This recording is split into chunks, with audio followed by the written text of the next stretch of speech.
Welcome to Luca and Miguel. Enjoy the video. In this video, I will show how to add a bank account to M1 Finance.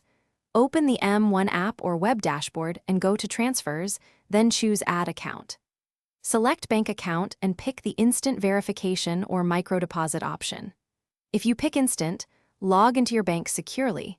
If you pick Microdeposits, check your transactions for 2 small deposits and confirm the amounts in M1. First, select Add Bank Account and choose your verification method. For instant verification, enter your bank credentials and complete any 2-step prompts your bank requires. For microdeposits, note the 2 small amounts M1 sends and then confirm them in the app when they appear. Make sure your account type is correct and that you authorize M1 to access transaction history if prompted for instant setup.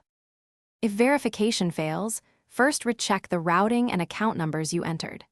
Some banks prevent instant verification, in which case choose microdeposits and wait for 2 small deposits to post. Watch for pending holds or transfer limits at your bank that might block the link. If issues persist, reach out to M1 support with a screenshot and timeline so they can help resolve the connection quickly and securely. Thanks for watching and please subscribe. It's the best investment you'll ever make.